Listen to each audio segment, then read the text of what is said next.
Air India express സമരം അത് അവസാനിപ്പിക്കാൻ ധാരണയായിരിക്കുന്നു എന്നുള്ള വാർത്ത വരുന്നു.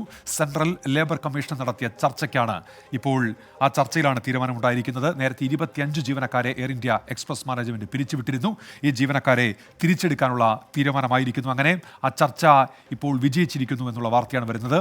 വലിയ പ്രതിസന്ധിയാണ് ഈ സമരമുണ്ടാക്കിയത്. ഇന്നലെയും ഇന്നുമായി ഒട്ടേറെ സർവീസുകൾ മുടങ്ങുന്ന അവസ്ഥയുണ്ടായി. ഗൾഫിലേക്ക് പോകേണ്ട ഒട്ടേറെ യാത്രക്കാരെ ദുരിതത്തിലാക്കി. ആ യാത്രക്കാരുടെ പ്രതിഷേധം നമ്മൾ കേരളത്തിലെ വിമാനത്താവളങ്ങളിൽ കണ്ടതാണ്. ടിക്കറ്റുകൾ മാറ്റി നൽകാം, റീഫണ്ട് നൽകാം എന്നടക്കമുള്ള നിലപാടൊക്കെ എയർ ഇന്ത്യ മാനേജ്മെന്റ് സ്വീകരിച്ചുവെങ്കിലും യാത്രക്കാർ പലപ്പോഴും അവർക്കത് അംഗീകരിക്കാൻ കഴിയാതെ വലിയ പ്രതിഷേധം അവരുടെ ഭാഗത്തു നിന്ന് വിമാനത്താവളങ്ങളിൽ ഉയരുന്നു നമ്മൾ കണ്ടതാണ്. ഇപ്പോൾ പ്രതിസന്ധിക്ക് പരിഹാരമായി എന്നാണ് നമ്മൾ മനസ്സിലാക്കുന്നത്. സമരം തീരുകയാണ്. ഇതോടെ സർവീസുകൾ പഴയപടിയാകുമെന്നുള്ളതാണ് നമ്മുടെ പ്രതീക്ഷ.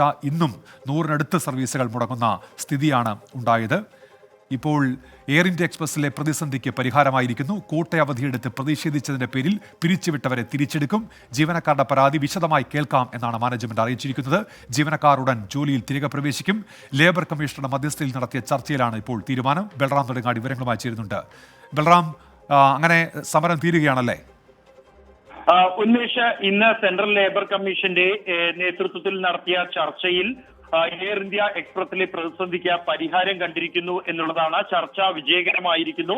എയർ ഇന്ത്യ എക്സ്പ്രസിൽ അധികൃതരും ജീവനക്കാരുടെ പ്രതിനിധികളും തമ്മിൽ നടത്തിയ ചർച്ചയിൽ ഈ ജീവനക്കാരുടെ ഉപാധികൾ മുന്നോട്ട് വെച്ചു. പ്രാഥമികമായ ഉപാധി എന്നുള്ളത് ജോലിക്ക് ഹാജരാകാത്തതിന്റെ പേരിൽ 25 ജീവനക്കാരെ പിരിച്ചുവിട്ടിരുന്നു കമ്പനി. ഉടൻ തിരികെ എടുക്കണം എന്നുള്ളതാണ്. ആ ആവശ്യം കമ്പനി അംഗീകരിച്ചിരിക്കുകയാണ്. ഉടൻ തന്നെ അവരെ പുറത്താക്കിക്കൊണ്ടുള്ള ഉത്തരവ് കമ്പനി പിൻവലിക്കും. ഒപ്പം തന്നെ എത്രയും വേഗം ജീവനക്കാർ ഫിറ്റ്നസ് സർട്ടിഫിക്കറ്റ് ഹാജരായി ജോലിക്ക് ഹാജരാകണം എന്ന ആവശ്യം കമ്പനി മുന്നോട്ട് വച്ചിരിക്കുന്നു. ഇത് അംഗീകരിച്ചിരിക്കുകയാണ്. മറ്റ് ആവശ്യങ്ങൾ ജീവനക്കാർ ഈ സമരത്തിന് കാരണമായി നേരത്തെ ചൂണ്ടിക്കാണിച്ച വിഷയങ്ങൾ ഉൾപ്പെടെയുള്ള കാര്യങ്ങൾ സംബന്ധിച്ചും ചില ഉപാധികളോടെ ധാരണയായിരിക്കുന്നു എന്നാണ് നിലവിൽ ലഭ്യമാകുന്ന വിവരം. ലേബർ കമ്മീഷൻ മുന്നോട്ട് വയ്ക്കുന്ന സമയക്രമത്തിന് അനുസരിച്ച് ഇക്കാര്യത്തിൽ തുടർ ചർച്ചകൾ ഉണ്ടാകും. അത്തരത്തിൽ അനുഭാവപൂർവ്വം ജീവനക്കാർ മുന്നോട്ട് വെച്ച ആവശ്യങ്ങൾ അത് അംഗീകരിക്കും എന്ന ഉറപ്പ് അവർക്ക് ലഭിച്ചിരിക്കുന്നു നിലവിൽ എന്നാണ് മനസ്സിലാക്കാൻ കഴിയുന്നത്. ഏതാണ്ട് 4 മണിക്കൂറോളം നീണ്ടുനിന്ന ചർച്ചയിലാണ് എയർ ഇന്ത്യ എക്സ്പ്രസിന്റെ പ്രതിസന്ധിക്ക് പരിഹാരം ആയിരിക്കുന്നത്. ഇന്നലെ 90ഓളം സർവീസുകളും ഇന്ന് 85ഓളം സർവീസുകളും ഈ പ്രതിസന്ധിയെ തുടർന്ന് എയർ ഇന്ത്യ എക്സ്പ്രസിന് റദ്ദാക്കേണ്ടി വന്നിരുന്നു. തുടർന്ന് എയർ ഇന്ത്യയുടെ വിമാനങ്ങൾ ഉൾപ്പെടെ ഉപയോഗിച്ച് സർവീസ് നടത്തുന്നത് അടക്കം എയർ ഇന്ത്യ എക്സ്പ്രസ് പരിഗണിച്ചു വരുന്നതിനിടെയാണ് ജീവനക്കാരുമായി നടത്തിയ ചർച്ചയിൽ ഈ പ്രതിസന്ധിക്ക് പരിഹാരമായിരിക്കുന്നത്. ഉന്മേഷ്, ബൽറാം, അതായത് ഇപ്പോൾ ഇവർ മുന്നോട്ട് വെച്ച ഒട്ടനവധി ആവശ്യങ്ങളുണ്ടായിരുന്നു. അതിനൊന്നും ഇപ്പോൾ ഒരു പരിഹാരമാവുന്നില്ല. അതിലൊക്കെ തീരുമാനം പിന്നീട് ചർച്ചകൾ ആ നിലയ്ക്ക് തുടരുമെന്നല്ലേ? ഉന്മേഷ്, നിലവിൽ നമുക്ക് ലഭ്യമാകുന്ന വിവരങ്ങൾ അനുസരിച്ച് ജീവനക്കാർ ഇന്ന് നടത്തിയ ചർച്ചയിൽ പ്രധാന ആവശ്യമായി മുന്നോട്ട് വെച്ചത് ഈ നടപടിയെടുത്ത 25 ജീവനക്കാരെ ഉടൻ തിരിച്ചെടുക്കുക, അവരെ പുറത്താക്കിക്കൊണ്ടുള്ള ഉത്തരവ് പിൻവലിക്കുക എന്നുള്ളതാണ്. അതിന് ഉടൻ പരിഹാരമായിരിക്കുന്നു. മറ്റ് പല ആവശ്യങ്ങളും ഈ ജീവനക്കാർ മുന്നോട്ട് വെച്ചിട്ടുണ്ട്. എയർ ഇന്ത്യ എക്സ്പ്രസ്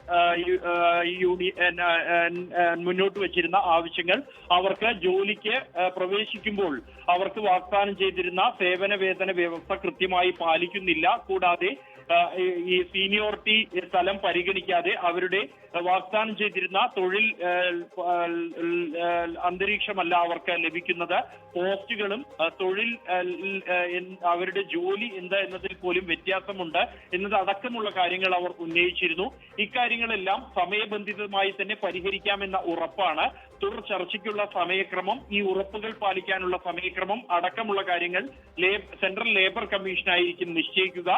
നേരത്തെ തന്നെ ഈ ജീവനക്കാർ ഉന്നയിച്ച ആവശ്യങ്ങളിൽ കേൾക്കാൻ പോലും കമ്പനി തയ്യാറാകുന്നില്ല, പരിഹാരമാകുന്നില്ല എന്ന ഒരു അവസ്ഥയിലാണ് ഇത്തരത്തിലൊരു കടുത്ത പ്രതിഷേധത്തിലേക്ക് പോകേണ്ടി വന്നത് എന്നാണ് ജീവനക്കാർ അറിയിക്കുന്നത്. നിലവിൽ ഇപ്പോൾ സെൻട്രൽ ലേബർ കമ്മീഷന്റെ മധ്യസ്ഥതയിൽ തന്നെ ഇക്കാര്യത്തിൽ ഒരു പരിഹാരമായിരിക്കുന്നു, ധാരണയായിരിക്കുന്നു എന്നാണ് മനസ്സിലാക്കാൻ കഴിയുന്നത്. ഉന്മേഷ്, അങ്ങനെ പ്രതിസന്ധി അവസാനിക്കുന്നു എന്ന് കരുതാം. സമരം പിൻവലിക്കാനുള്ള ധാരണ ആയിട്ടുണ്ട്. അപ്പോൾ അത് യാത്രക്കാരുടെ ദുരിതത്തിന്, പ്രതിസന്ധിക്ക് പരിഹാരമാകുമെന്നാണ് നമ്മൾ പ്രതീക്ഷിക്കുന്നത്. ഇന്നും ഒട്ടനവധി പ്രതിഷേധങ്ങൾ നമ്മൾ കണ്ടതാണ്.